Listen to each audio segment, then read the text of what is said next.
राधा वल्लभ श्री हरिवंश। राधा वल्लभ श्री हरिवंश। वृंदावनेश्वरी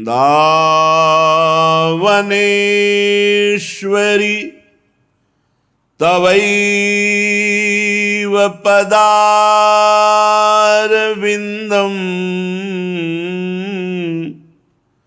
प्रेमामृतैकमकरन्द रसौघपूर्णम्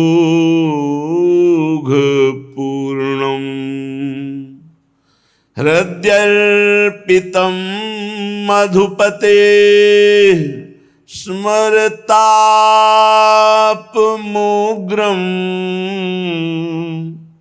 निर्वापयत् परम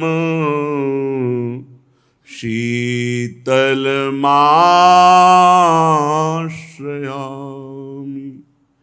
परम शीतलमाश्रयामि।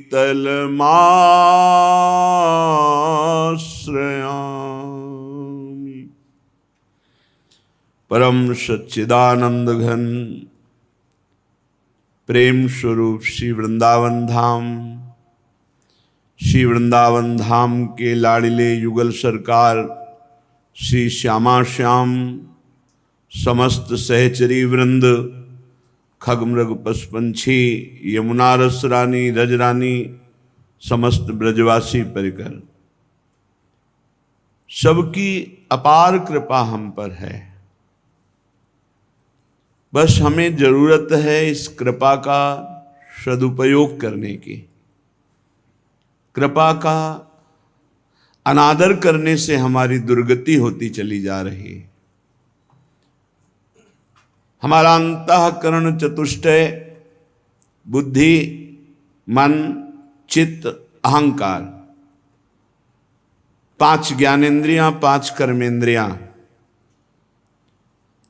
इस सृष्टि के 5 भोगों में ही अपने संपूर्ण जीवन को नष्ट कर देते हैं।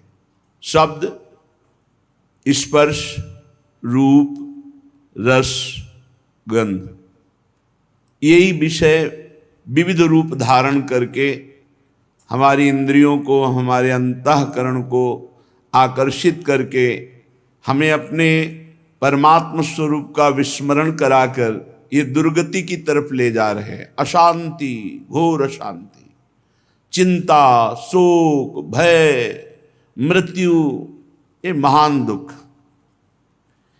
इसी दुख समस्या से छूटने के लिए भगवान ने हमें मनुष्य देह दिया और अत्यंत दुर्लभ साधु समागम दिया। संत समागम के समान कोई लाभ नहीं है। यदि हम उनकी आज्ञा का पालन करें तो इससे बड़ा कोई तप नहीं है, इससे बड़ा कोई पावन करने वाला तीर्थ नहीं है। मुद मंगलमय संत समाजू, जो जग जंगम तीर्थ राजू। चलते फिरते तीर्थराज ये संत महापुरुष जन हैं। यदि हम उनका अवगाहन करें, अर्थात जैसे हम तीर्थराज प्रयाग में संगम में स्नान करते हैं तो हमारी भावना, हमारी श्रद्धा कहती कि हम निष्पाप हो रहे हैं, ऐसे ही संत समागम के वचन रूपी संगम में जो ज्ञान, भक्ति, वैराग्य इससे भरपूर है, इनका जहाँ संगम है वही संत समागम है, नहीं तो पाखंड है। बिन विवेक, वैराग्य और भक्ति बिनु सत्य नये को मानो, भगवत विमुख कपट चतुराई सो पाखंड ही जानो।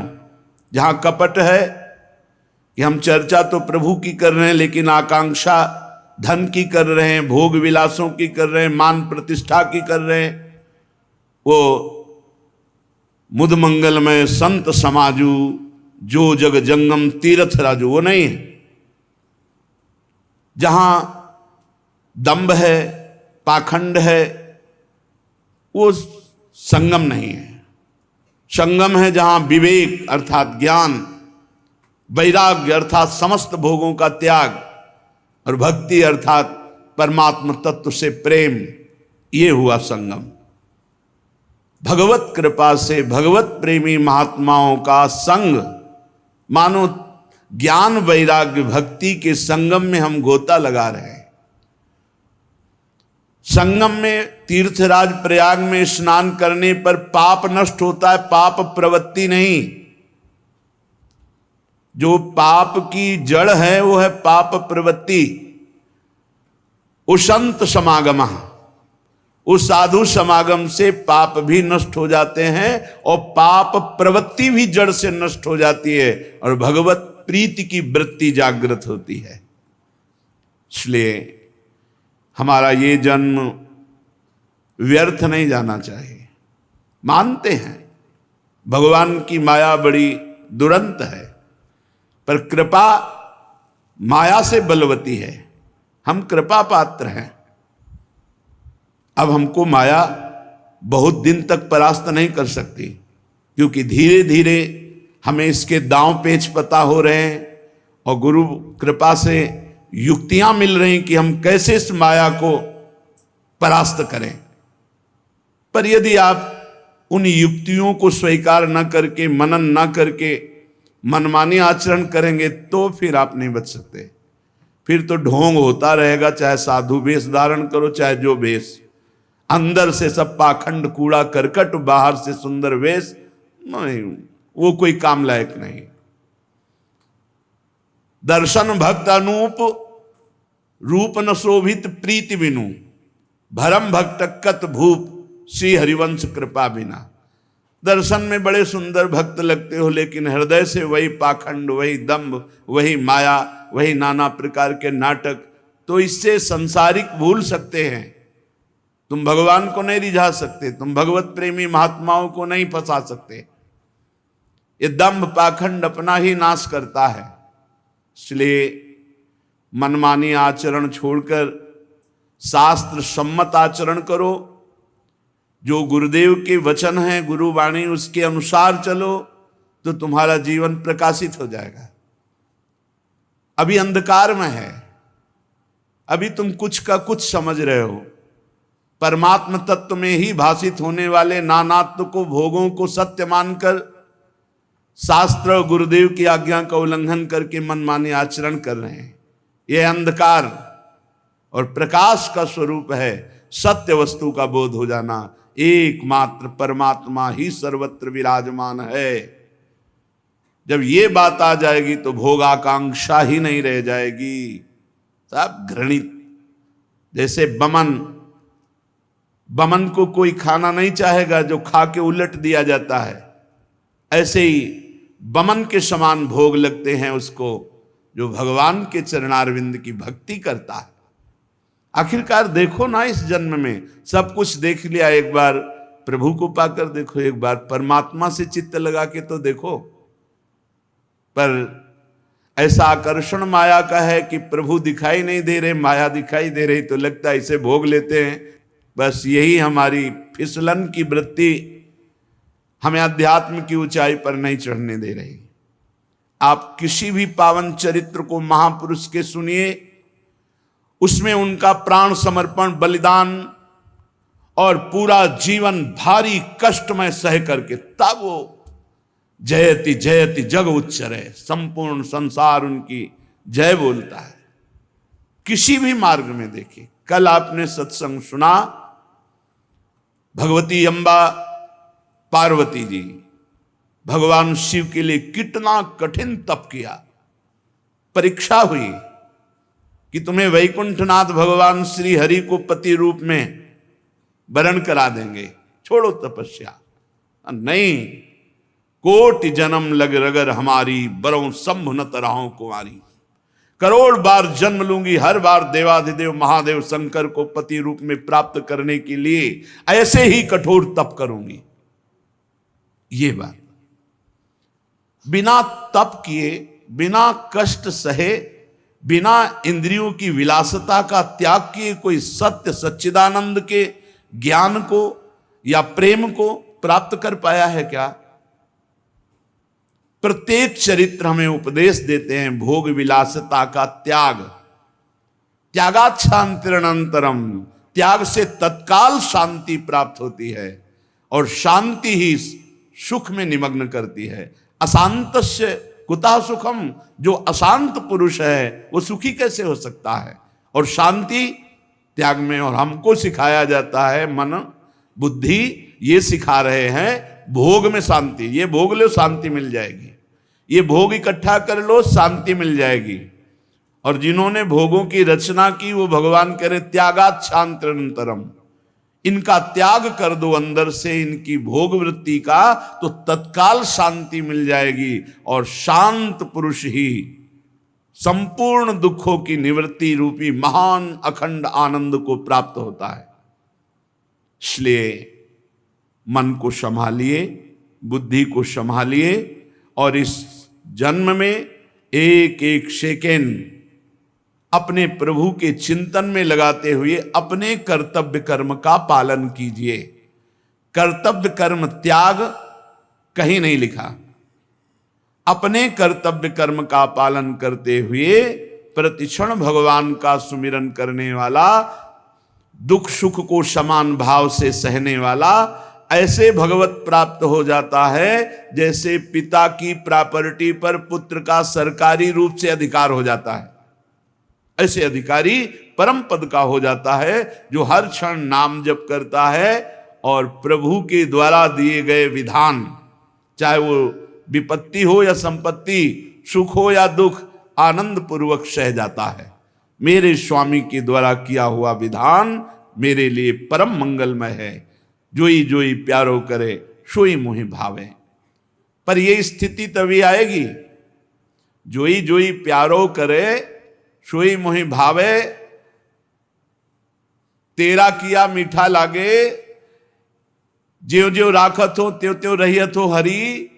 ये तभी स्थिति आएगी जब निरंतर नाम चल रहा है।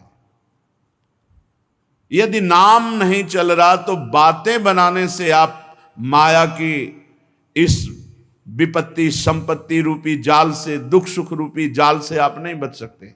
आपको गिरना पड़ेगा, आपको दुखी सुखी होना पड़ेगा। भजन स्थिति प्रदान करता है। सुख दुखे समय कृत्वा लाभा लाभो जया जयौ। आह, कैसी मीठी स्थिति है। सुख दुख में समान, लाभ हानि में समान, जय पराजय में समान, ये स्थिति भजन प्रदान करता है। इसलिए निरंतर नाम जप और अपने कर्तव्य का पालन। गोस्वामी श्री तुलसीदास जी महाराज संपूर्ण ज्ञान वैराग्य और भक्ति के रहस्य के ज्ञाता है। कोई ऐसा क्षेत्र नहीं जो गोस्वामी तुलसीदास जी की सूक्ष्म दृष्टि से बचा हो, चाहे वो शुद्ध ब्रह्मबोध हो या घोर वैराग्य हो या लोक धर्म हो या भागवत धर्म हो या प्रेम धर्म हो। वो कह रहे हैं इस कलिकाल में दिव्य सिद्धि केवल भगवान नाम जप से मिलेगी। हमारे शास्त्र भी कहते हैं कृतयुगे ध्यायते विष्णुम त्रेतायाम यजते मखई द्वापरे परिचर्यायाम कलौ तद्धरि कीर्तनात्। सतयुग में ध्यान प्रधान भगवत प्राप्ति, त्रेता में यज्ञ प्रधान भगवत प्राप्ति, द्वापर में पूजा प्रधान भगवत प्राप्ति, कलयुग में नाम प्रधान। और वैसे तो चहुजुग चहुश्रुति नाम प्रभाव, चारों युगों में, चारों वेदों में, चारों वर्णों में कोई भी हो, चारों आश्रमों में, चाहे ब्रह्मचर्य आश्रम हो, वानप्रस्थाश्रम हो, गृहस्थाश्रम, संन्यासाश्रम, सब में नाम। यदि नाम जप नहीं है तो सब खोखला है। हृदय खोखला रहेगा और हृदय खाली रहेगा तो काम आदि विकार उसको परास्त करते रहेंगे। गोस्वामी जी कह रहे हैं कलि नाम काम तरु राम को। भगवान का नाम एक कल्प तरु है, जो चाहोगे प्राप्त हो जाएगा। हरिवंश महाप्रभु कहते हैं मेरी सौ, क्यों कसम क्यों दिला रहे हैं? क्योंकि आजकल विश्वास की बहुत कमी है।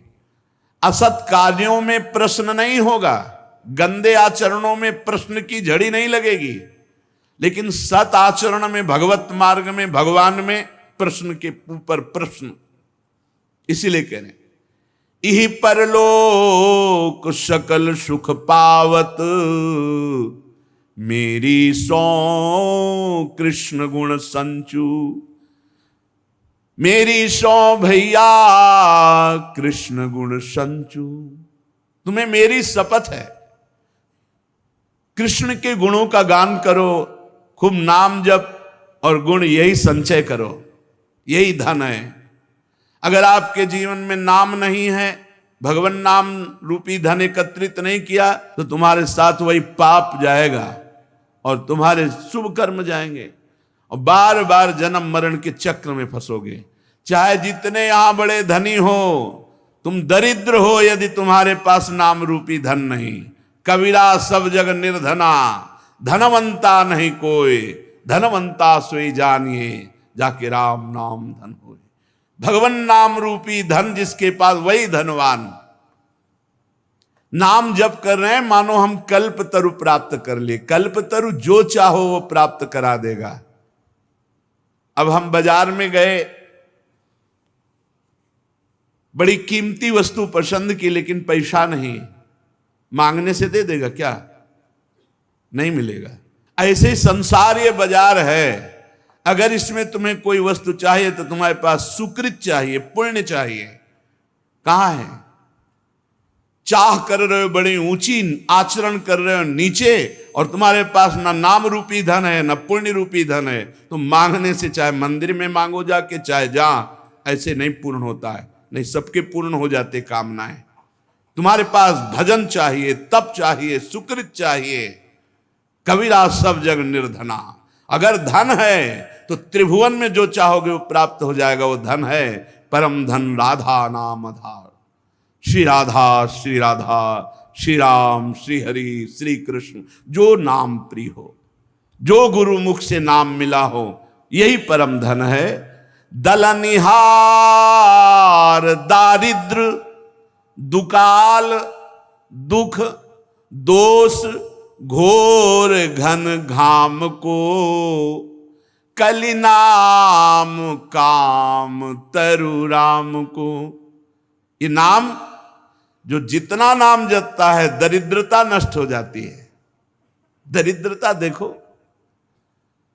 वैसे ही तो अपने को बहुत धनी समझेंगे, बड़े आदमी मानेंगे, लेकिन इतने नीच दरिद्र हैं, जिधर दृष्टि जाती बस भोग दृष्टि, भोग वासना। माता बहन की तरफ दृष्टि जाए तो गंदी दृष्टि, जिधर देखो गंदगी ही गंदगी भरी चली जा रही। वासना इतनी बड़ी, शराब पीना, मांस खाना, व्यभिचार करना, ये नाना प्रकार की गंदगी, दरिद्र। इन्हें बड़ा कहोगे? ये बड़े हैं? नहीं, बड़े वो हैं जो अपने प्राणों तक का न्यौछावर धर्म के लिए किया, भगवान के लिए किया, समाज के लिए किया। वो बड़े हैं। बड़ा तो है जिसका मन परमात्मा में स्थित होकर शांत हो गया और जगत के लिए अपने प्राणों तक को देने की क्षमता, वो बड़े कहे गए हैं। दलनिहार दारिद्र, ये दरिद्रता नष्ट हो जाएगी यदि नाम जप करोगे। उदारता आ जाएगी। दरिद्रता क्या है? प्रकृति के भोग से सुख लेने की इच्छा का नाम दरिद्रता है। और सुख की चाह एकमात्र परमात्मा में, और सबको सुख देने का भाव, ये उदारता है, ये धनीपना है। दरिद्रता का मतलब ये नहीं कि रुपया नहीं है, उसके पास मकान नहीं है, खाने को नहीं तो दरिद्र है। नहीं, अगर वो नाम जापक है, भगवान में चित्त जोड़े, तो उससे बड़ा देवराज इंद्र भी नहीं है। वो देखने को आपको गरीब लग रहा है, लेकिन वो बहुत बड़ा धनी है। जो वासनाओं के गुलाम है, इंद्रियों के गुलाम है, मन के गुलाम है, वो दरिद्र हैं। भोगों में जिनकी वृत्तियां भटक रही हैं, ये कैसे मिटेगा? दलनिहार दारिद्र नाम। विश्वास कर लो, हृदय की बात कहता हूं, सब संतों की बात कहता हूं, सब सदग्रंथों की बात कहता हूं, जिसके जीवन में नाम है वही महान बनता चला जाएगा और कुछ नहीं। आप दान पुण्य जीवन भर कर ले, एक अपराध वैष्णव अपराध बन जाए, क्षण में सब नष्ट कर देगा कि ये सुकृत बहु जन्म के छिन में डायरेक्ट होए। नाम अविनाशी है, अपराध हो जाएगा तो नाम रुक जाएगा, नष्ट नहीं होगा। और जब शुरू होगा तो जहां से जिस संख्या से रुका है वहीं से शुरू होगा। नाम दुकाल दुख दुर्भिक्ष, कभी भी कहीं भी किसी को भी यह दुर्भिक्ष नहीं बख्शता। क्या?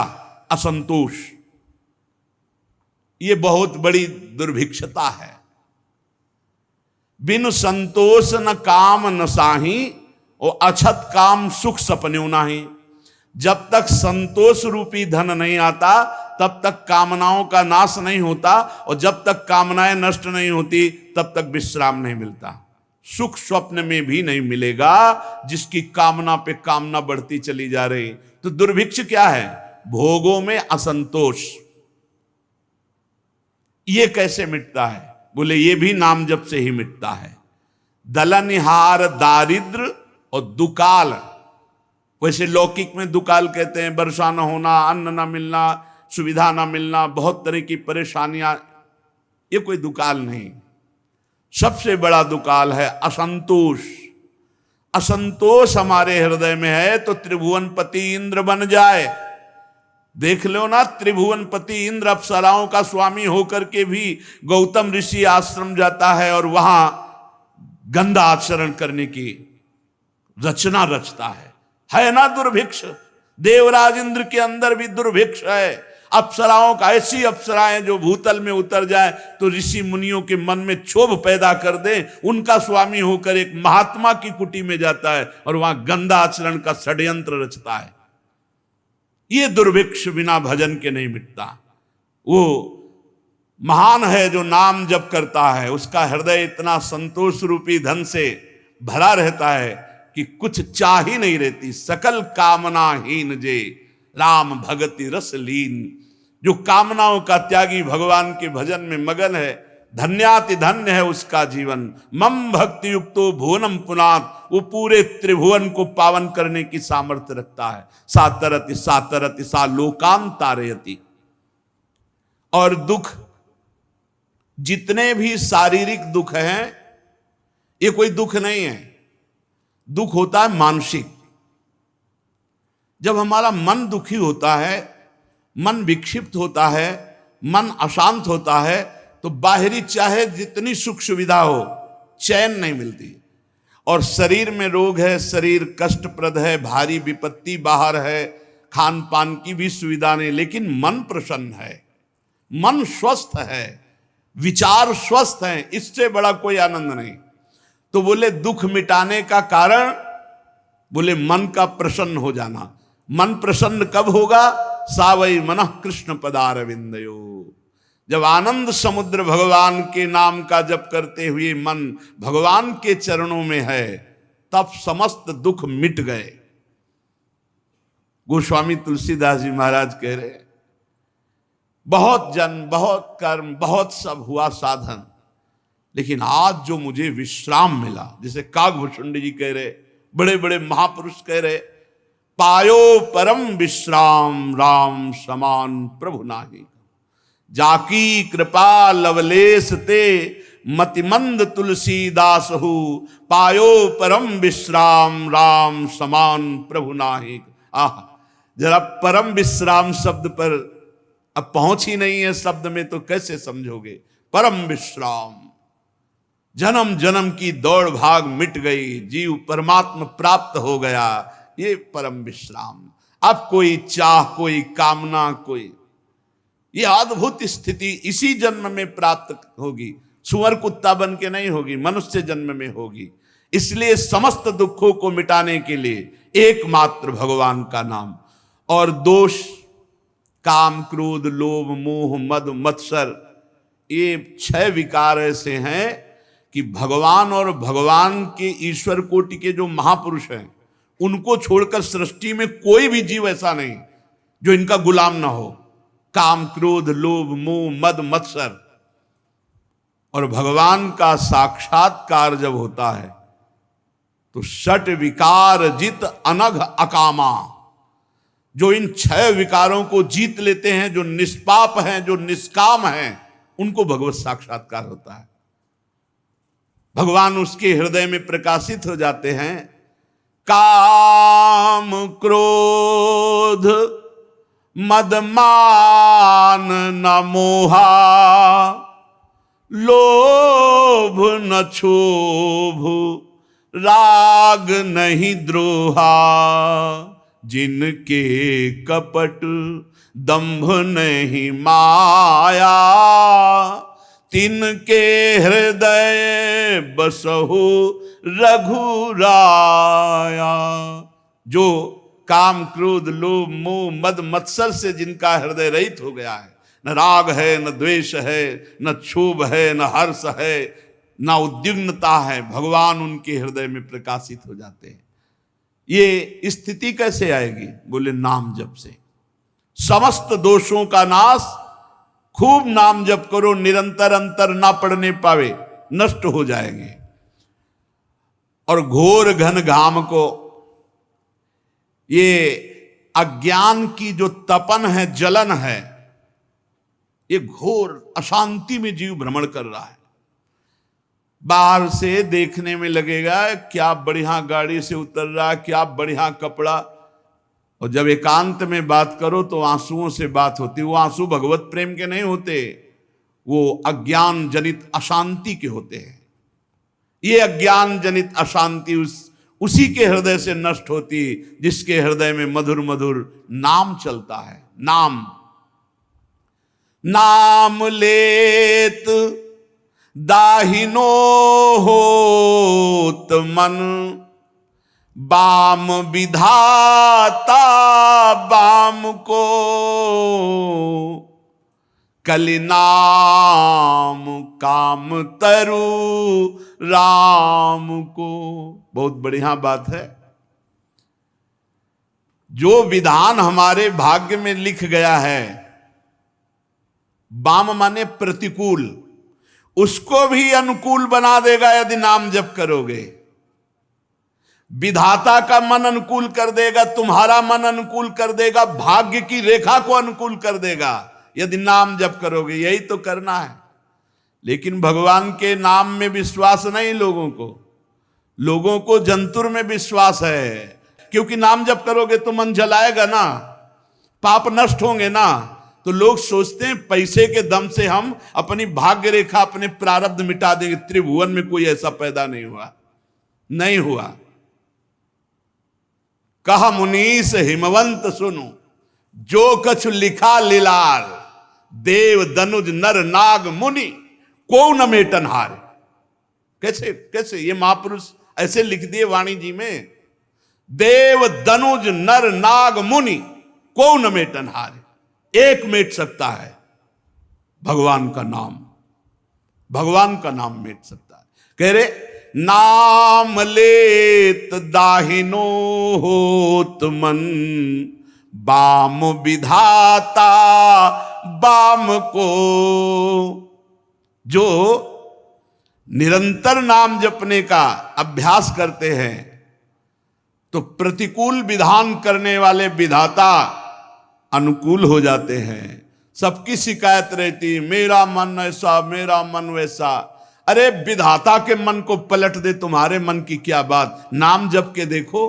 बोले नाम जप करते हैं मन नहीं लगता, बड़ी गंदगी मन में आती है। तो वही गंदगी तो मन से निकल रही, आ नहीं रही। और मन लगे ना लगे, तुम्हारे को आग छुआ दिया जाए भूल से, जबरदस्ती से, क्या आप जलोगे नहीं? मन लगे ना लगे, आग तो दाहिका शक्ति वो जला देगी।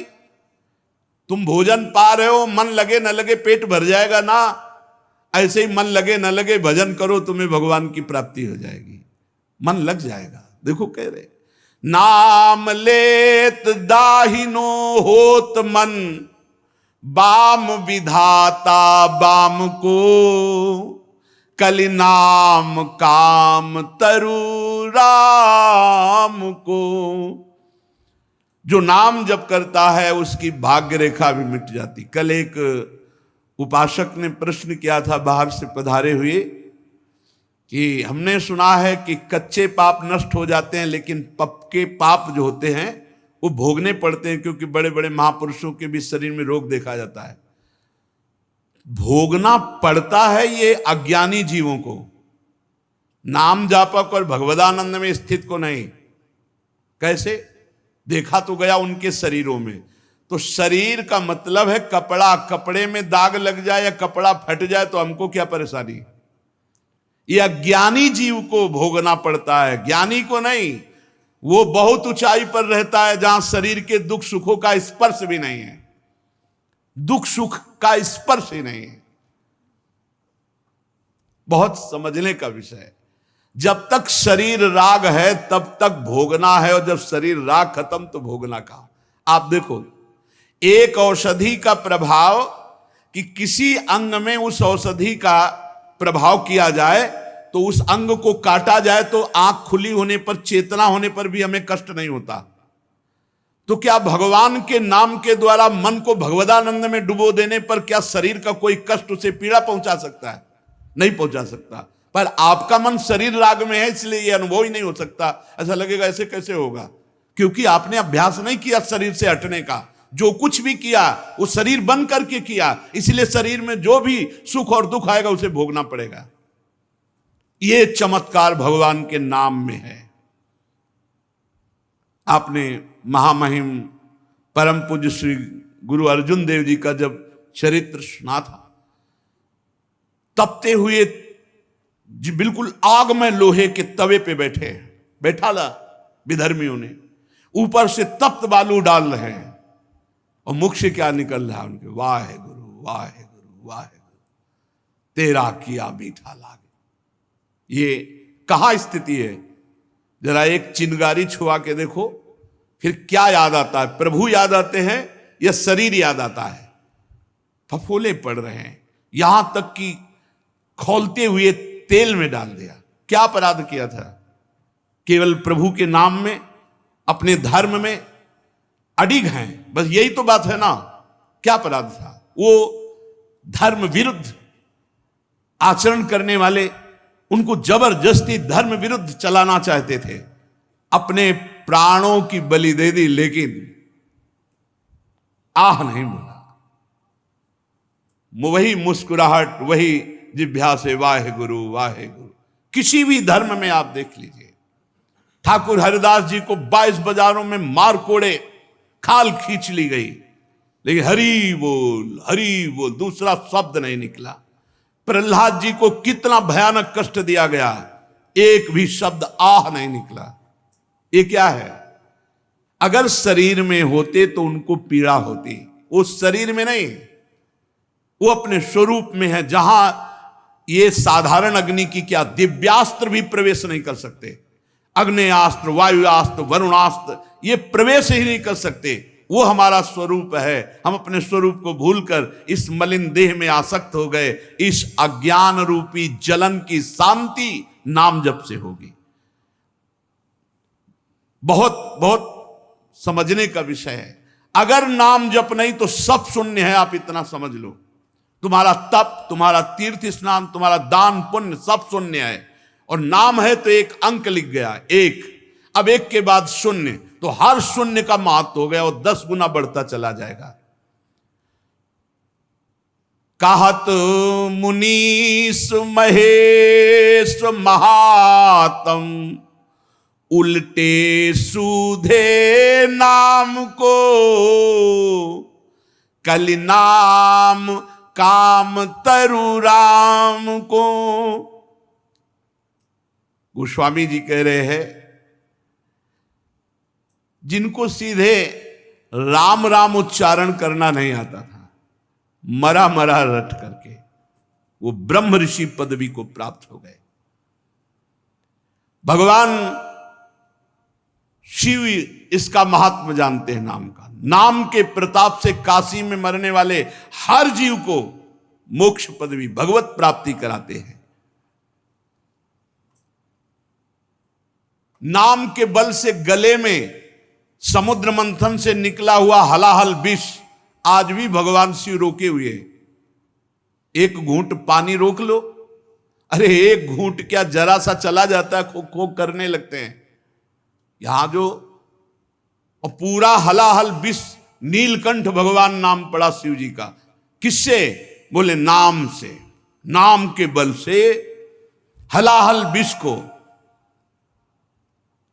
इसलिए भलो लोक परलोक तासु जाके बल ललित ललाम को, तुलसी जग जानियत नाम ते, सोच न कूच मुकाम को, कली नाम काम तरु राम को।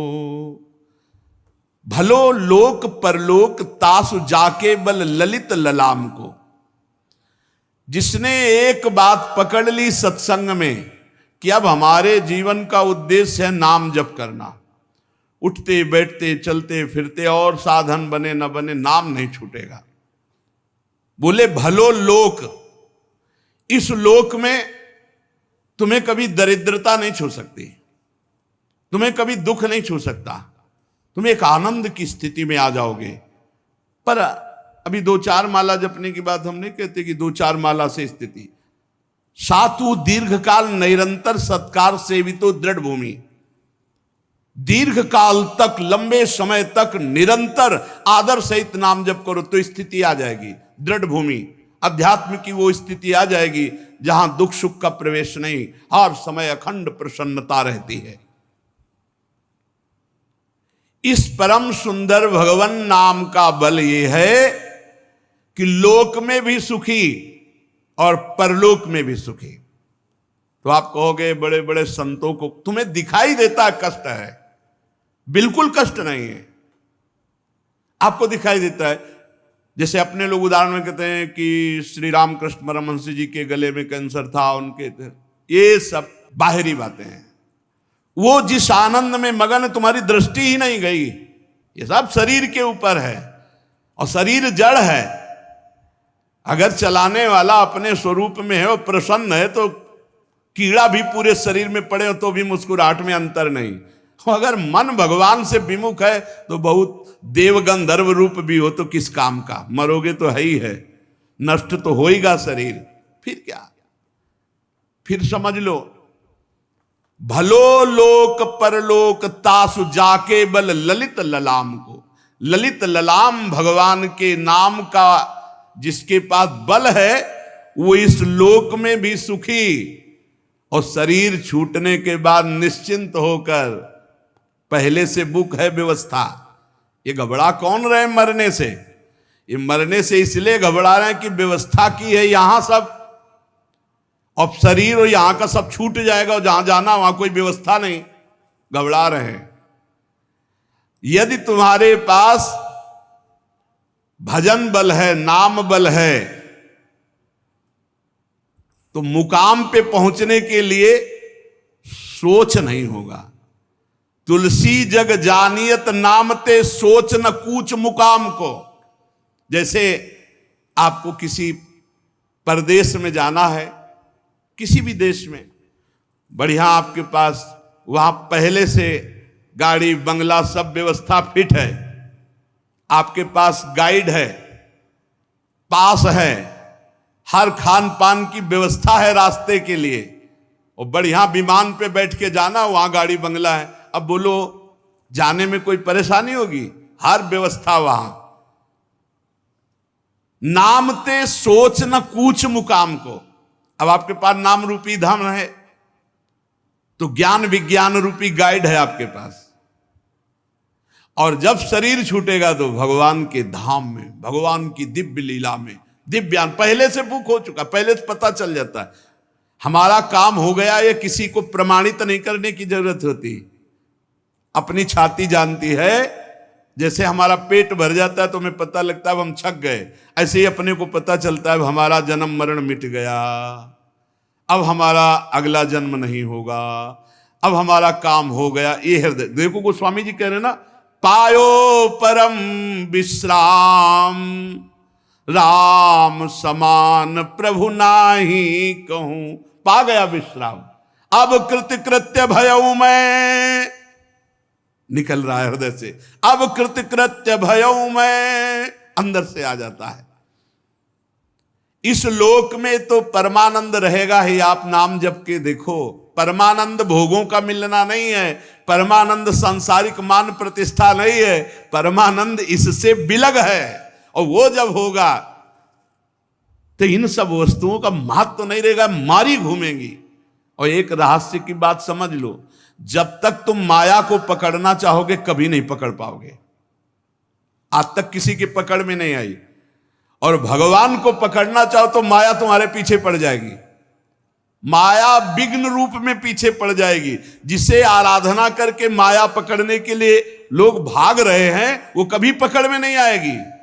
और जो भगवान की तरफ चले तो माया पीछे विघ्न बन करके लग जाती कि मुझे स्वीकार कर लो। भलो लोक परलोक तासु जाके बल ललित ललाम को, लोग मारे घूम रहे, बड़ा तरस लगता है।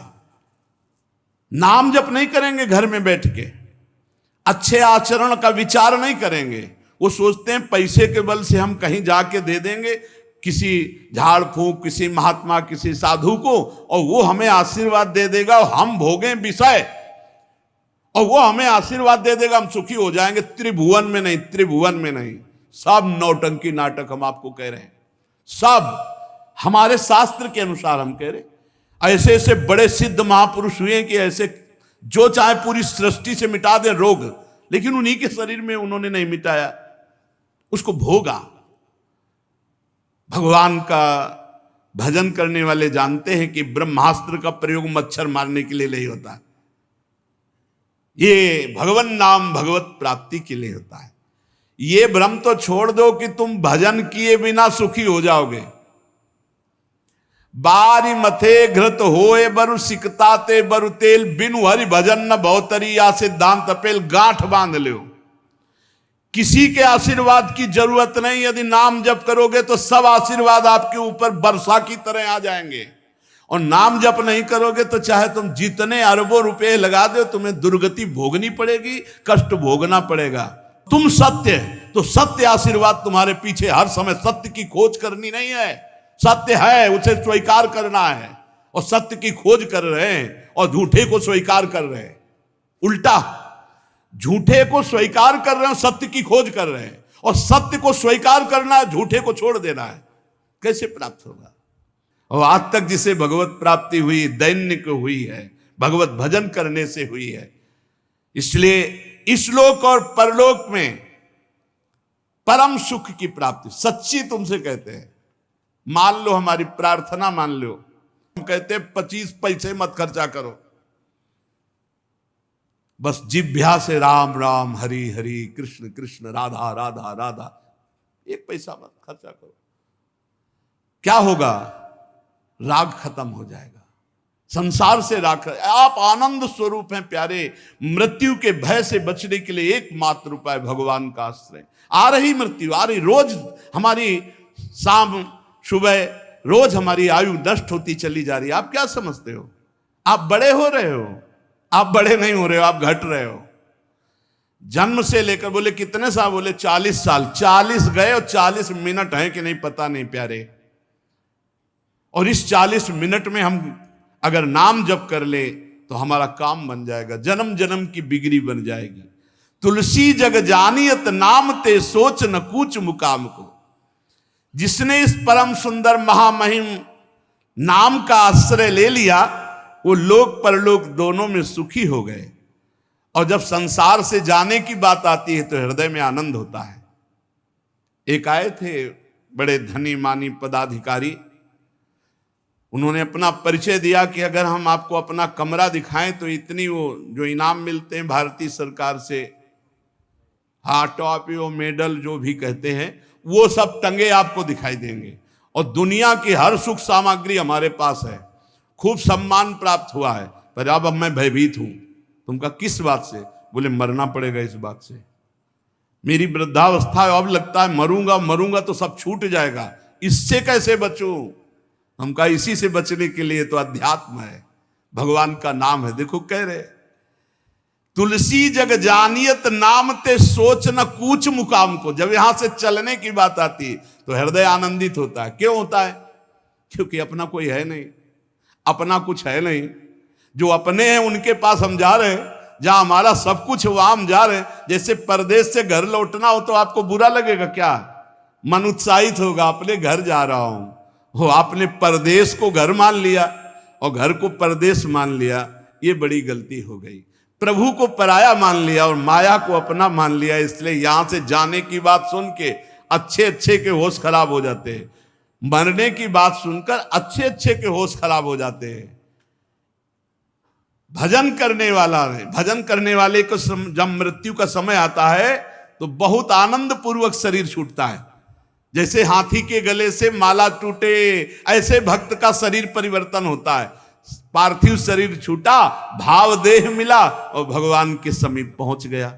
इसलिए जिसके हृदय में विश्वास एक राम नाम को, भगवान के नाम का विश्वास, मानत नहीं परतीति अनत, ऐसो ही स्वभाव मन बाम को, विश्वास एक राम नाम को। मेरे जीवन का तो एक ही विश्वास, भगवान नाम, बस नाम से सब हो जाएगा। गोस्वामी जी कह रहे, कई बार सत्संग में कहा है कि ऐसा कोई ना समझे कि और साधनों का ज्ञान नहीं, और साधन जानते नहीं, तो बस वही नाम नाम, हर प्रश्न का उत्तर नाम होगा, अंततोगत्वा उत्तर नाम ही होगा। तो आप ऐसा न समझे। नैष्ठिक ब्रह्मचर्य गायत्री अनुष्ठान गुरु प्रताप से संन्यास मार्ग के महावाक्य, संन्यास योग मार्ग प्रधान संन्यास होता है। ब्रह्मानुभूति वेदांत के मार्ग का लक्ष्य होता है इसमें, तो सब उसमें मिला होता है। हर शास्त्र ज्ञान जब बैठ करके अंततोगत्वा विश्राम मिला तो नाम, ये सबका सार आया नाम। शनकादि ब्रह्म ज्ञान संपन्न महापुरुष हैं, अंततोगत्वा हरिः शरणम हरिः शरणम हरिः शरणम। जितने भी बड़े महापुरुष हैं सबका अंततोगत्वा विश्राम नाम है, ये बात आप समझ लो। अगर नाम जीवन में नहीं है तो खोखला जीवन मिलेगा। आप देख लेना, खोखला जीवन क्या होता है, परमार्थ में खोखला जीवन क्या होता है। कैसे हम समझे कि हमारा जीवन खोखला हो रहा है? अंदर का चिंतन खत्म, भगवत चिंतन, आंतरिक चिंतन रहित। अगर आंतरिक चिंतन सहित है तो कोई निषेध नहीं। अगर आंतरिक चिंतन गया और बाह्य चिंतन, बस फंसा लिया माया ने। अंतिम बात कीर्ति में फंसा के गिरा लिया। बोले मानत नहीं परतीति अनत, ऐसो ही स्वभाव मन बाम को। ये मेरा कुटिल मन, कुछ ऐसा स्वभाव है इसका कि ये कहीं भी विश्वास नहीं करता, चाहे जितना अच्छे से समझाओ।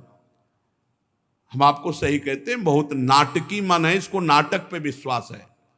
प्रहलाद जी इस बात के प्रमाण हैं, बड़े बड़े संत इस बात के प्रमाण हैं कि भगवान नाम के जप के प्रभाव से सदा सदा के लिए दुखों को परास्त कर दिया, पर जीव मान नहीं रहा।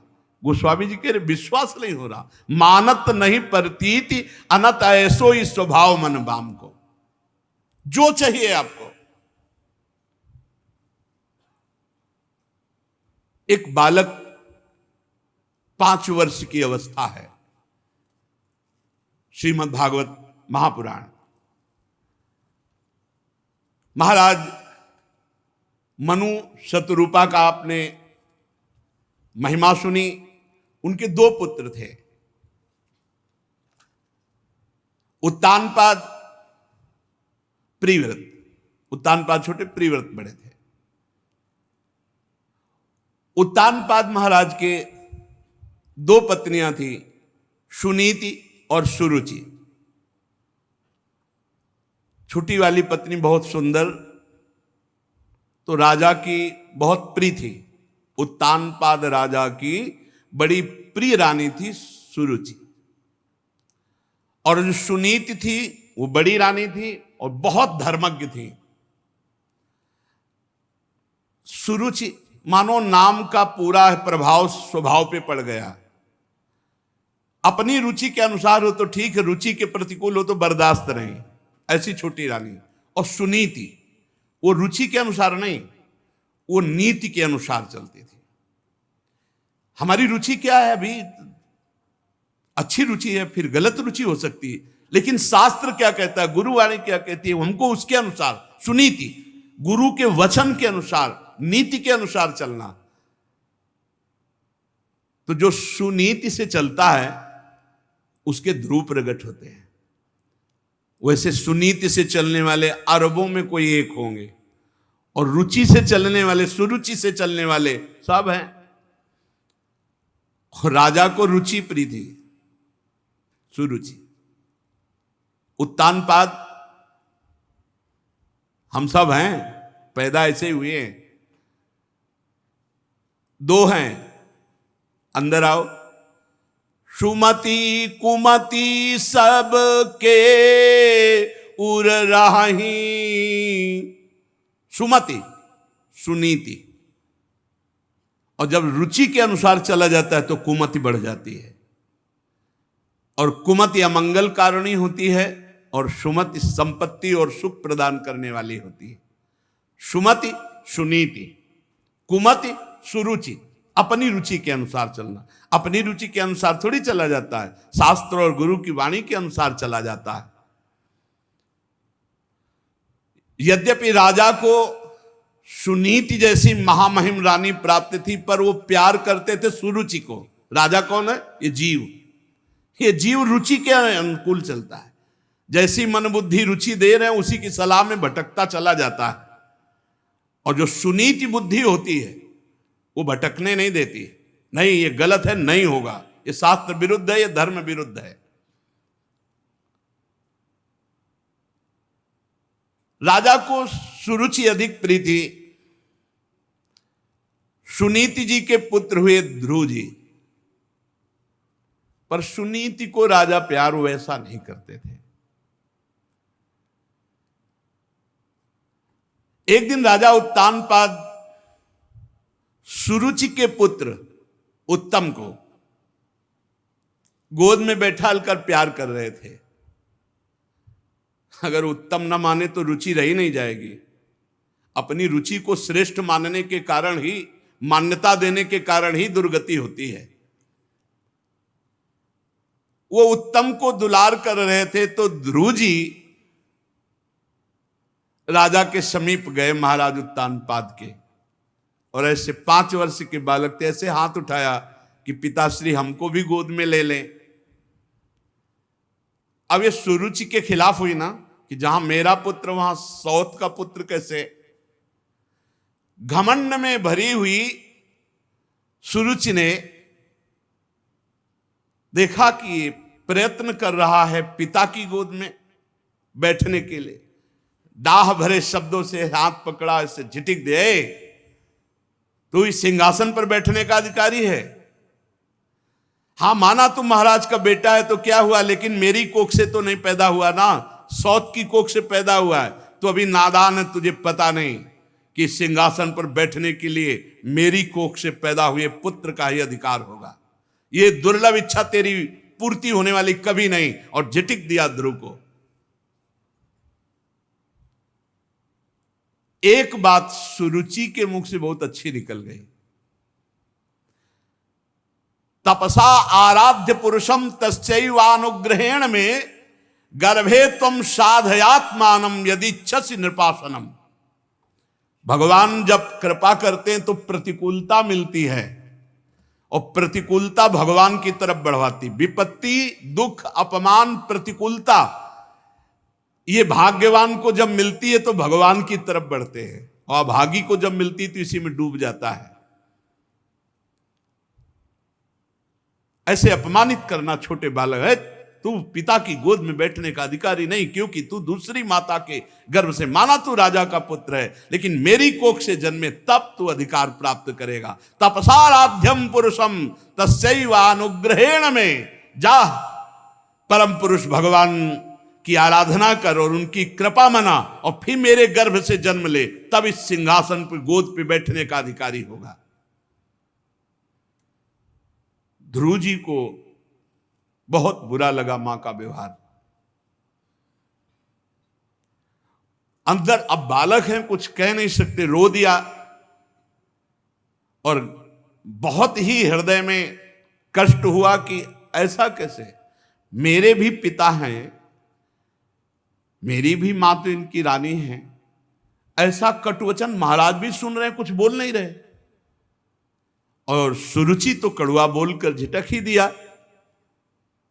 महाराज की मुख की तरफ देखा ध्रुव जी ने, एक शब्द नहीं। तो रोते हुए अपनी माता के पास गए। ये देखो सुनीति,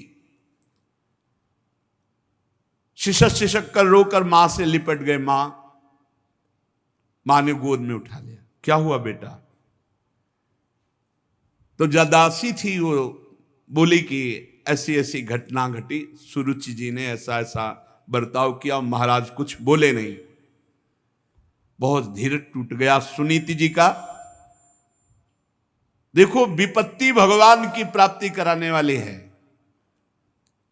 वो बहुत से सुख में, क्योंकि महाराज बात भी नहीं करते थे और कम से कम बेटे को दुलार कर लेते। बेटे का अपमान तो रुदन को बहुत रोका कि अगर हम रुदन करने लगी तो मेरा बेटा तो धैर्य ही टूट जाएगा। आंसुओं को अंदर ही रोक करके कहा, बेटा पहली बात तो यह है कि जो तुम्हारा अमंगल करे उनका कभी अमंगल नहीं सोचना चाहिए। ये सुनीति, ये नीति है। जो तुम्हारा अमंगल करे उनके लिए भी अमंगल नहीं सोचना। धन्य है मां जो ऐसा उपदेश कर रही। बेटा, जो दूसरों को दुख देता है उसको अंततो गत्वा दुख भोगना पड़ता है। ये सुनीति। तुम उसके दुख की कामना मत करो, वो खुद भोग लेगा। उमा क्षमा सापोते भारी, अपने कर्म जाय अपकारी। अपकार, अवहेलना, दुख, प्रतिकूलता, निंदा, अपमान करने वाले के लिए तुम कुछ मत सोचो। उसका कर्म ही उसको नष्ट कर देगा। तुम क्षमा कर दो। और जो तुम्हारी माता सुरुचि ने कहा ना, बहुत सुंदर लगा मुझे। उन्होंने कहा ना कि ठीक है तुम राजा के पुत्र हुए तो क्या हुए, तो बेटा महाराज मुझे पत्नी की दासी भी स्वीकार करने में अब लज्जा आती है उनको, क्योंकि नवीन रानी मिल गई है तो मुझे दासी भी नहीं मानते, पत्नी की क्या बात। पर बेटा एक बात तुम्हें बहुत अच्छी मां ने कही कि तुम भगवान नारायण की आराधना करो। तो यह बात हमें बहुत अच्छी लगी। क्या बेटा तुम उन माता की बात मानोगे? और मेरी भी सहमति है कि तुम भगवान की आराधना करो। और देखो, भगवान की आराधना करने से तुम्हारे परदादा ब्रह्मा जी को परमेष्ठी पद प्राप्त हुआ। तो मुझे लगता है कि तुम चाहो तो ऐसा पद प्राप्त हो सकता है जिसे ब्रह्मा भी नमस्कार करें, ऐसा पद। इसीलिए माता और पिता सबसे बड़े गुरु माने गए हैं। अगर गलत सलाह दे दे तो जीवन बर्बाद हो जाए बच्चे का, और अच्छी सलाह दे दे तो जगत बंदनी पुत्र हो जाए। गांव में एक सुल्ताना डाकू की नौटंकी देखी थी जब स्कूल में पढ़ते थे। तो उसमें जब उसको पकड़ करके आखिरी में फांसी की सजा दी गई तो उससे पूछा गया कि तुम्हारी अंतिम कोई इच्छा है? तो उन्होंने कहा मेरी मां को मुझे मिला दो। तो अंतिम इच्छा पूर्ति करने के लिए मां को मिलाया गया तो मानो गले लग रहा हो ऐसा दिखाई दिया और नाक काट ली अपने दांत से अपनी मां की। तो अफसरों ने पूछा ऐसा क्यों तुमने किया है, तुम्हारी मां है। बोले पहली बार जब कलम चुरा के स्कूल से लाया था तो इस मां ने कहा था शाबाश बेटा लिखने के काम में आएगी। मैंने समझा अच्छा कार्य है और आज मैं इतना भारी चोर बना कि मुझे फांसी की सजा मिल रही। अगर पहले दिन मां थप्पड़ मार देती तो आज फांसी का फंदा मेरे गले में न लगता। ये वो मां है मुझे डकैत बनाने वाली। मां प्रथम गुरु है, इसीलिए बहुत संभल कर आचरण करना चाहिए बच्चों के सामने, बहुत संभल कर जबान खोलनी चाहिए, ऐसा व्यवहार ऐसा बर्ताव जिससे उनके संस्कार गलत ना होने पावे। सुनीति जी ने कहा तुम्हारी मां ने बहुत ठीक कहा कि भगवान श्री हरि की आराधना करके, तो आराधना शब्द पर ध्यान दो बेटा। तुम देखो तुम्हारे दादा स्वयंभू मनु स्वयं बड़ी बड़ी दक्षिणा वाले यज्ञों से भगवान की आराधना करते रहते हैं और अलौकिक पदवी को प्राप्त हुए, अलौकिक सुख को प्राप्त हुए। बेटा मेरी भी यही इच्छा है। ओहो धन्य है माता सुनीति को। मेरी भी यही इच्छा है कि तू भक्त वत्सल भगवान की आराधना कर और जन्म मृत्यु चक्र से छुड़ाने वाले जनार्दन भगवान श्री हरि का साक्षात दर्शन प्राप्त कर, उन्हीं के मार्ग का अनुसरण कर। बेटा जब तू पवित्र हृदय से भगवान का भजन करके पुकारेगा तो बहुत जल्दी भगवान तुझे दर्शन दे देंगे और भगवान का मिलना परम मंगल। बेटा कमलदल लोचन भगवान श्री हरि को छोड़कर कोई तुझे दुख रहित कर सके ऐसा मुझे नहीं दिखाई देता। इसीलिए बड़े बड़े ऋषि मुनि महात्मा जन ब्रह्मा आदि जिनकी वंदना करते रहते हैं, उन्हीं भगवान को तू रिझा ले। लक्ष्मी जी दीपक की भांति कमल लेकर जिनकी खोज करती रहती, उन्हीं भगवान को तू रिझा ले। मेरी भी यही इच्छा है। माता के जब वचन सुने तो रोना बंद कर दिया और विचार किया कि जब मां की भी यही अनुमति है तो मुझे बुरा नहीं मानना चाहिए भी माता के वचन को, और अब मैं भगवान की आराधना करूंगा। साष्टांग दंडवत हुए मां के चरणों में और कहा मां अब मैं तभी आपके सामने आऊंगा जब भगवान का दर्शन पालूंगा। प्रणाम किया। 5 वर्ष के बालक ध्रुव जी हैं और भगवान की प्राप्ति के लिए राज्य से निकल पड़े।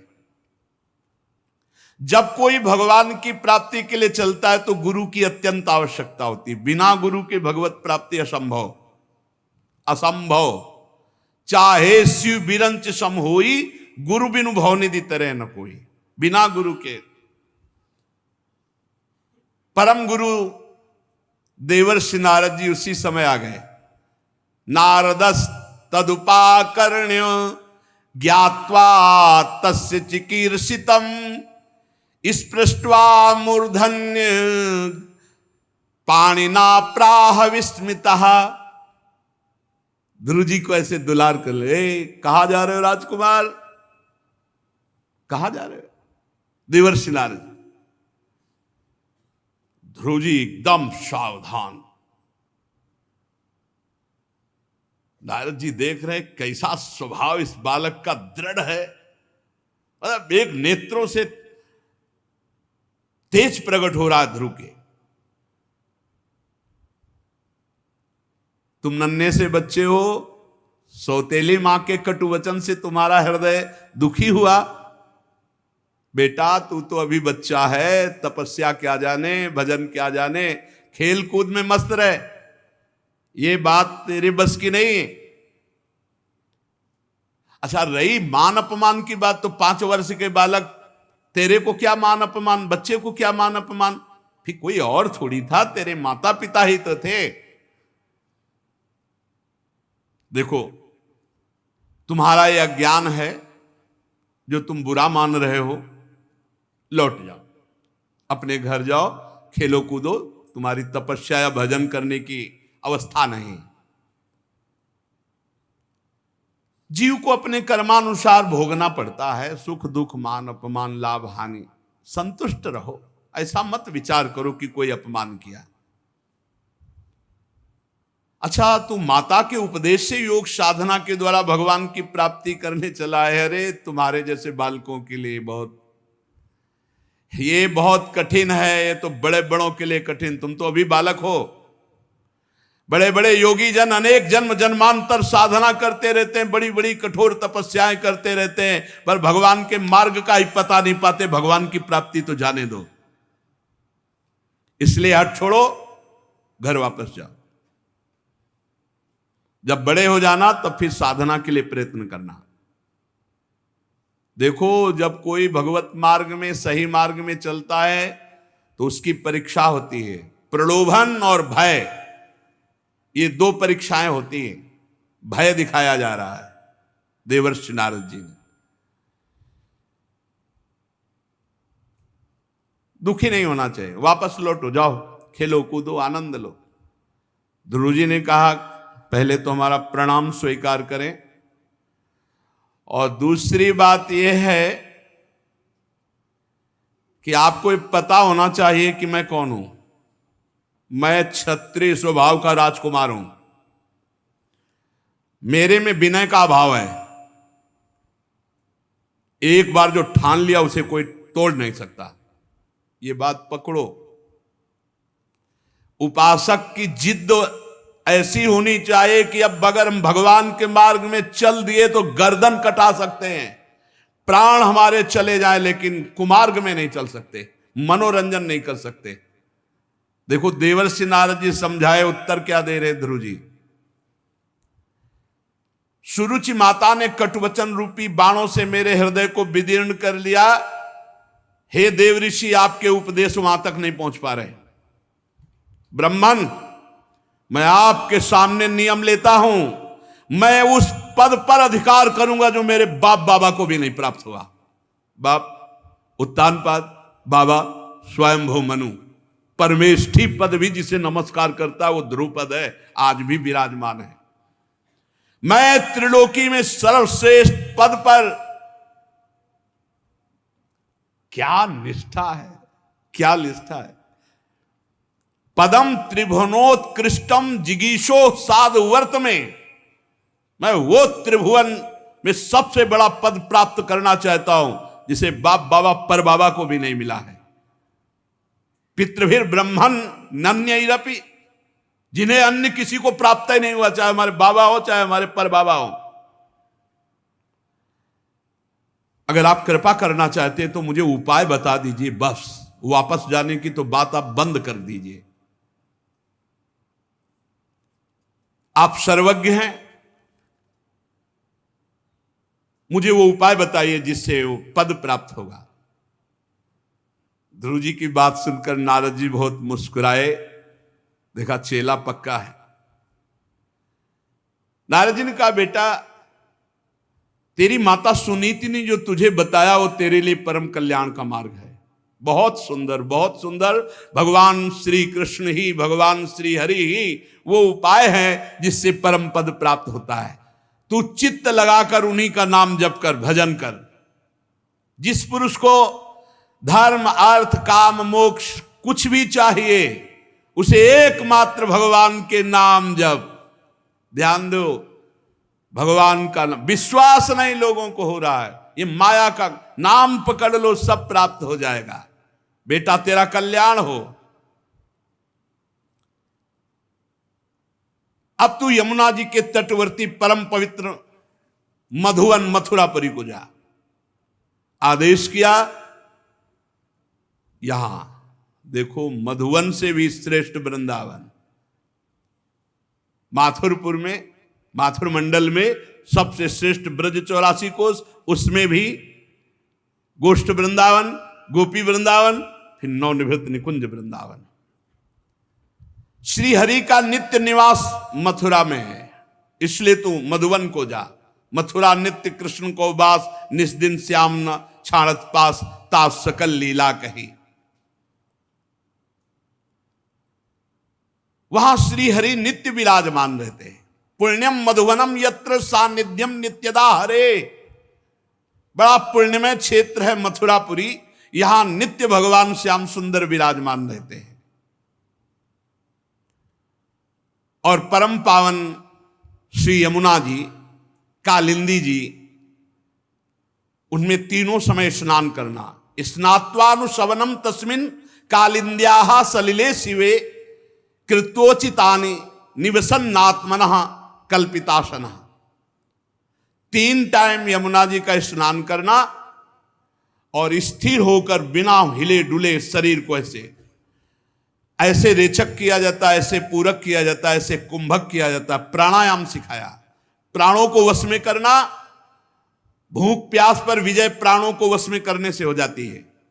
और निरंतर प्रसन्न रहते हुए भगवान का नाम जप करते हुए उनका ध्यान करना। बेटा, परम गुरु श्री भगवान का ऐसे ध्यान करना कि भगवान के बड़े बड़े सुंदर कमल जैसे नेत्र, बड़ा सुंदर प्रसन्न मुद्रा में मुख, और ऐसा देखो कि वो बस प्रसन्न होकर तुमको वरदान देना ही चाहते हैं। भगवान की बड़ी सुंदर नासिका, बड़े सुंदर भौं, बड़े सुंदर कपोल, वो देवताओं को भी मोहित करने वाले, तरुण अवस्था, किशोर अवस्था, अंग बड़े सुडौल, लाल लाल ओंठ, रत्नारे नेत्र, प्रणत जनों का आश्रय देने वाली सुंदर भुजाएं, वक्षास्थल में श्री कौस्तुभ मणि, श्री वत्स का चिन्ह, सजल जलधर के समान श्याम वर्ण, गले में सुंदर बनमाला। भगवान मुस्कुरा करके वरदान देना ही चाहते ऐसे सुंदर रूप में। जिस समय तुम्हारा मन भगवान के इस रूप में लग जाए तो मैं तुम्हें मंत्र बता रहा हूं। इस मंत्र का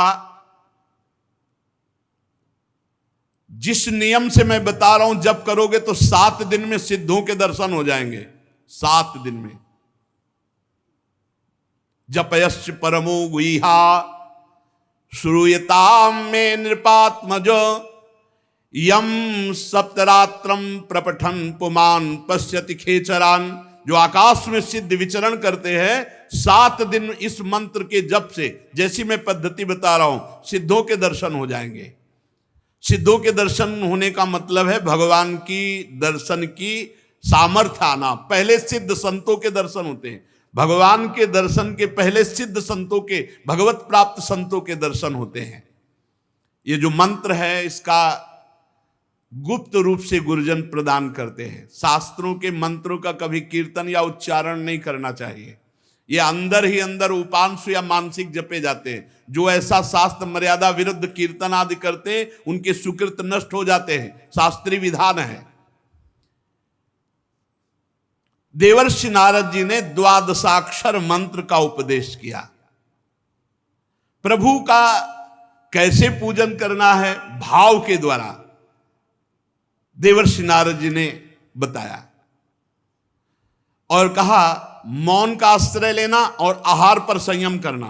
ये 2 बातें साधु के लिए या भगवत प्राप्ति करने वाले वैष्णव के लिए बहुत आवश्यक है, बहुत आवश्यक है। वाणी में शासन रखो, मौन का आश्रय लो, कम बोलो, भगवत शब्द बोलो, हितकर बोलो, सत्य बोलो, नहीं तो मौन रहो। और आहार पर संयम कर लो। आहार पर, ये बहुत बढ़िया बात है। ये 2 चीजें जीवन में सदैव रही हैं, क्योंकि गंगा किनारे किसी से बात करना नहीं और भोजन की व्यवस्था नहीं। जब कभी कभी थोड़ा गुड़ मिल जाता, कभी जैसे गंगा किनारे रहे, वो खेती जो करते हैं, बारी लगाते हैं, वो कभी 1 परेठा 2 परेठा दे दिए गंगा जल के साथ, बहुत आनंद में। ये साधक को 2 चीजों पर ध्यान देना चाहिए, वाणी, मौन, आहार थोड़ा। देखो अभ्यास है, जैसा कर लो कर लो। एक एक कवल कम करते जाओ, कम होता जाएगा, और एक एक कवल बढ़ाते जाओ तो पेट बढ़ता जाएगा, चर्बी बढ़ती जाएगी, भजन वजन तो होना नहीं। फिर भोजन नीरस, भजन सरस, और भोजन सरस तो भजन नीरस। नारद जी ने उपदेश किया कि भगवान की सबसे बड़ी पूजा क्या है, मौन रहना और आहार को बहुत लघु रूप में करना, और निरंतर भगवान के इस मंत्र को और इसी मंत्र से भाव के द्वारा पूजन करना। इस प्रकार जब हरि का मन वाणी शरीर से पूजन होगा तो तुम्हारा हृदय पवित्र हो जाएगा। निश्चल भाव से जब भगवान का ये द्वादशाक्षर मंत्र जप करोगे तो भगवान बड़ी जल्दी आकर आपको दर्शन देंगे। गुरुदेव ने मंत्र दिया, साधन बताया, भगवान का रूप। श्री ध्रुव जी ने नारद जी की 4 परिक्रमा की गुरुदेव की। धन्य है, देखो भगवत मार्ग में चले तो गुरु मिल गए। साष्टांग दंडवत प्रणाम किया और उनके चरण चिन्ह से रज माथे पे लगाई। ध्रुव जी के ऐसे गुरुदेव दुलार कर रहे हैं, जाओ बेटा, निश्चित भगवान श्री हरि मिलेंगे। नारद जी को उपदेश पाकर ध्रुव जी ने प्रणाम करके रज लेकर के उनका आशीर्वाद लेकर मथुरापुरी की यात्रा की, मधुबन की। नारद जी महाराज उत्तानपाद के महल में पहुंचे, उन्होंने बड़ी पूजा की आराम से। नारद जी ने कहा, तुम्हारा मुख सूख रहा है, किस विचार में पड़े हो, क्या कमी आ गई जो तुम्हारा मुख सूख रहा है। महाराज उत्तानपाद, तो राजा ने कहा, महाराज अब मुझे बड़ा पश्चाताप हो रहा, मैं निर्दयी हूं। हाय, 5 वर्ष का नन्हा सा मेरा बच्चा मेरी गोद में बैठना चाह रहा था, मैंने कुछ नहीं बोला और इसने बहुत कटु वचन बोलकर निकाल दिया। हाय हाय,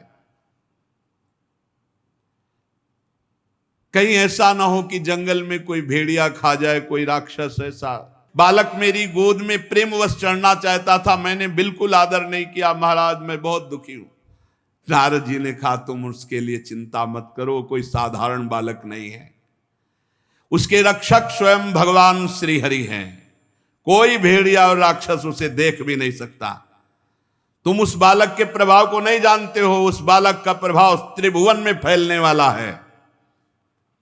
वो बालक बड़ा समर्थ है, जिसे बड़े बड़े लोकपाल नहीं कर सकते, उस काम को बालक पूरा करके शीघ्र तुम्हारे पास आएगा और तुम्हारा यश बढ़ेगा, क्योंकि तुम उसके पिता हो।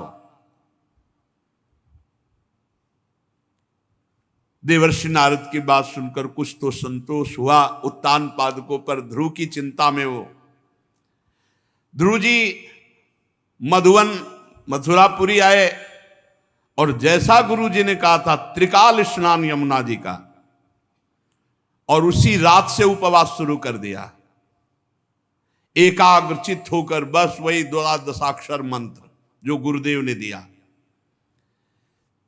3 रात्रि के अंतर में शरीर निर्वाह के लिए एक कैथा का एक पेड़ होता है, इतना बड़ा फल होता है, ऊपर बड़ा कठोर होता है और खटमिठा सा अंदर इतना गूदा होता है। बस एक गूदा, एक फल का गूदा 3 दिन 3 रात व्यतीत होने पर, फिर इसके बाद 3 दिन 3 रात व्यतीत होने पर एक बेर इतना बड़ा फल होता है। वो ऊपर से उसमें कुछ होता है, अंदर केवल गुठली होती है, गुठली हटी हो थोड़ा सा, इतना होता है। इसके बाद 1 महीना व्यतीत किया ऐसे, 3 दिन में एक कैथा, 3 दिन में एक बेर, ऐसे। दूसरे महीने में बेर और कैथा भी छोड़ दिया। 6 दिन में सूखे पत्ते जो पेड़ के नीचे गिरते उनको चबा लेते और रात दिन द्वादशाक्षर मंत्र का जप। तीसरे महीने पर 9 दिन पर केवल 1 अंजुलि जल पी लेते, पत्ते भी खाना छोड़ दिया। चौथे महीने में जल पीना भी छोड़ दिया, केवल श्वास, बस वायु चल रही है। और वायु भी 12 दिन तक रोकने लगे। 12 दिन वायु ही नहीं लिया। पर बहुत विचित्र, 5वें महीने में श्वास को जीतकर एक पैर केवल खंबे केवल खड़े होकर के, जैसे खंबा, ऐसे एक पैर केवल, दोनों हाथ ऊपर उठाए, श्वास को रोक लिया, मन को खींचकर परमात्मा में पूर्ण स्थित, श्वास बंद। गजब की साधना, गजब की। जे ही पर ब्रह्म की धारणा करके श्वास बंद करके हाथ उठाए, 12 दिन तक श्वास ले, त्रिभुवन कांप उठा। जैसे ध्रुव जी ने श्वास रोक करके समाधि भाव से तो पृथ्वी कांपने लगी, त्रिभुवन में हाहाकार मच गया, बड़े बड़े देवता लोकपाल ब्रह्मादि भयभीत हो गए, श्वास सबकी रुक गई, सबकी। ध्रुव जी ने अपनी रोकी तो सबकी रुक गई, अन्य जीवों का सब श्वास प्रश्वास रुक गया। लोकपाल घबरा कर ब्रह्मा जी सहित सब हरि की शरण में, भगवान सृष्टि का नाश हो जाएगा, सबकी प्राणवायु रुक गई, अभी अभी एक क्षण में सब मर जाएंगे, आप दुख से छुड़ाए। भगवान ने कहा डरो मत, ये कोई अनिष्टकारी बात नहीं। उत्तान पाद के पुत्र धोने मुझ विश्वात्मा में चित्त को लगाकर अपनी श्वास रोक ली तो सब विश्व की श्वास रुक गई, क्योंकि भगवान विश्वात्मा है। मैं अभी निवृत्त करता हूं इस तप से। सब देवता लोग अपने अपने लोक को, भगवान तत्काल गरुड़ पर चढ़े और मथुरापुरी आ गए। गरुड़ की जो गति है वो मन से भी बढ़कर है। जैसे मन, आप बंबई गए तो एक सेकंड के भी कम हिस्से में बंबई पहुंच जाएगा, इससे भी ज्यादा तीव्र गति गरुड़ भगवान की है। वहां पहुंच गए, देखा बिजली की तरह कांति है ध्रुव की चमकते हुए, अब परम पवित्र देदीप्यमान। इधर ध्रुव जी जो ध्यान कर रहे थे भगवान का, वो अंतर ध्यान हो गया, घबरा गए। जे भी नेत्र खोला तो जो अंदर ध्यान कर रहे थे बाहर भगवान विराजमान।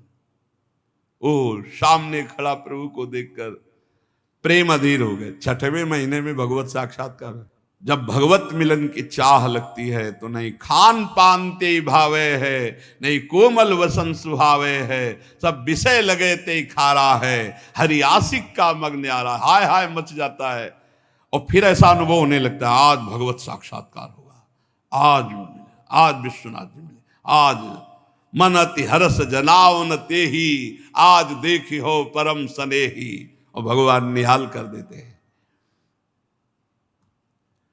ध्रुव जी ने सामने देखा जो अपने ध्यान का विषय प्रभु थे, वो सामने गरुड़ ध्वज भगवान गरुड़ पर विराजमान है। साष्टांग दंडवत भगवान के सामने ध्रुव जी प्रेम अधीर होकर लौट गए। भगवान कूद पड़े गरुड़ जी से, जैसे मां अपने बालक का ऐसे ध्रुव जी को उठाकर भुजाओं से कस ले, मानो मां बरस रही ले, जैसे मुख से चूमना, नेत्रों से करुणा बरसाना, हृदय। ऐसा थोड़ी होता है कि भगवान कोई ध्यान में मिल गए तो हम होते हैं भगवत साक्षात। भगवान ऐसे मिलते जैसे आप बैठे हो, बस लगन, तीव्रता, चाह, कहो सो कहां जहां प्रभु ना यूं यहीं बैठे देख रहे हैं। बहुत देर तक ध्रुव जी प्रेम मगन, भगवान भी प्रेम मगन। अब ध्रुव जी कुछ बोलना चाहते हैं, भगवान की स्तुति करना चाहते हैं, पर बालक है 5 वर्ष के, हाथ जोड़ते कुछ बोलने की, पर क्या भगवान के सामने बोले, हिम्मत भी नहीं पड़ रही और कुछ आता भी नहीं कि भगवान की कैसे स्तुति करे। भगवान ने ध्रुव जी की ये स्थिति देखकर पांचजन शंख को कपोल पे छुआ दिया। ध्रुव जी के जो ही छुआया तो तत्काल ब्रह्मबोध हो गया। इसमें लिखा है तत्काल अपने स्वरूप का बोध ध्रुव जी को हो गया, ब्रह्मबोध हो गया छुआते ही। ये बड़ी महिमा की बात है। दैवीम परिज्ञात परमात्मा निर्णय, आत्मबोध हो गया। मम दर्शन फल परम अनुपा, जीव पावलिज सहज, ब्रह्म के स्वरूप का बोध हो गया। और दिव्य वेद ध्रुव जी के मुख से निकलने लगे। ध्रुव जी ने भगवान की बड़ी दिव्य स्तुति की। सो आगे आनंद लेते हैं, इस चर्चा आगे। श्री राधा वल्लभ लाल की।